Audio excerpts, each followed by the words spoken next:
మాటకారిని ఏం పర్వాలే, నన్ను నేనేం చేసినా కానీ దేవుడు చూస్తాడు. తన పిల్లల్ని ఆయన రక్షించుకోడా? ఇలాంటి అబద్ధపు ఆలోచనలో ఉన్నాడు మనిషి. ఇలాంటి అబద్ధపు ఆలోచనలో ఉన్నాడు. అయితే దేవుడు ఏం చెప్తున్నాడు? నీకు తెలవకుండానే దేవునితో ఉగ్రత, ఆయన యొక్క రౌద్రం నీ మీద కుమ్మరించబడును.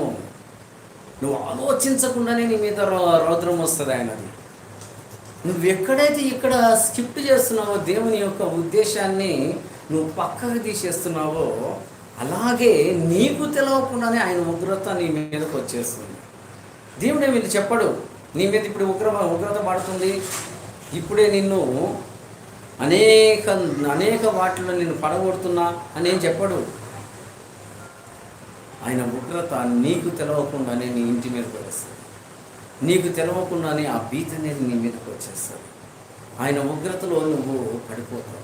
నువ్వెంత తేలికైతే దేవుని తీసుకుని ఏం పర్వాలేదులే, నేను క్షమించమని అడిగితే సరిపోయేది, క్షమించమని అడిగితే సరిపోయేది అనుకుని నువ్వెంతైతే భయం పడకుండా, దేవునికి లోపడకుండా, భయపడకుండా ఎప్పటి వరకు అయితే ఉంటావో అప్పటి వరకు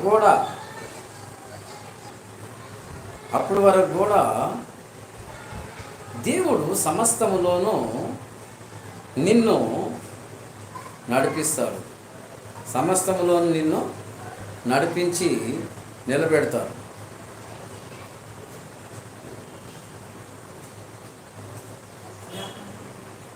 ఎందుకంటే దేవుడు నడిపించే నడతను బట్టి, దేవుణ్ణి నడిపించే నడతను బట్టి, దేవుణ్ణి నిలబెట్టే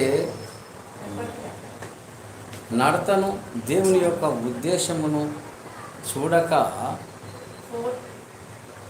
దేవుని మార్గంలో నడిపిస్తానికి, దేవుళ్ళో నిలవటానికి, దేవుళ్ళో నిలబడటానికి, దేవుని యొక్క మార్గమును తెలుసుకోవటానికి మనం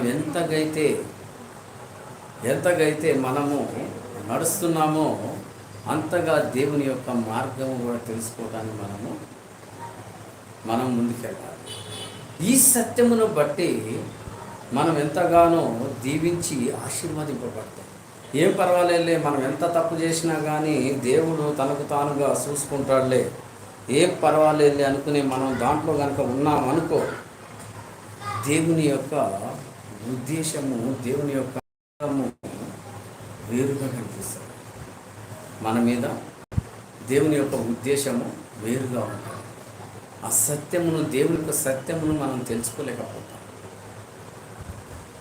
ఎందుకంటే మనకి తెలియకుండానే దేవుని మార్గము మనకి వేరుగా కనిపిస్తుంది. ఎందుకంటే సత్యంలో ఉండం మనం, ఆ సత్య మార్గంలో ఉండం, ఆ సత్యం యొక్క కృపల్లో ఉండం. ఆ మార్గాన్ని నువ్వు తెలుసుకోలేకపోతావు. ఎందుకంటే నిన్ను పడగొడతానే ఉంటుంది. ఆ స్థితిని నువ్వు ఉండవు, ఆ యొక్క గతిలో నీవు ఉండవు. ఆ స్థితిని నీది ఉండదు, ఆ యొక్క గతిలోనూ నీవు ఉండవు. ఆ స్థితి నీది మారిపోతుంది, ఆ యొక్క గతి నీది మారిపోతుంది.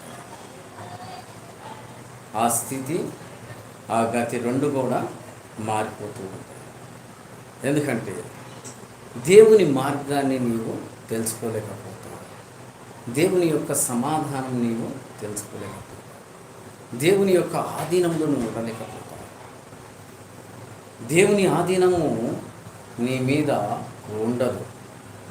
దేవుని యొక్క మార్గము నీ మీద ఎక్కడ కూడా కనిపించదు. ఈ యొక్క మార్గాన్ని నీవు తెలుసుకోవాలన్నా, ఈ మార్గంలో నువ్వు నిలబడాలన్నా సత్యవాక్యాన్ని తెలుసుకుని నీవు నడవాలి. ఎందుకంటే మన మార్గాలు దేవునితో ఉన్నాయా లేకపోతే లేదా? చూడండి, రోమ పత్రిక 2వ అధ్యాయము 8వ వచనం మళ్ళా చదువుదాము. అయితే భేదములు పుట్టించు సత్యమునకు లోబడక దుర్నీతికి లోబడు వారి మీదికి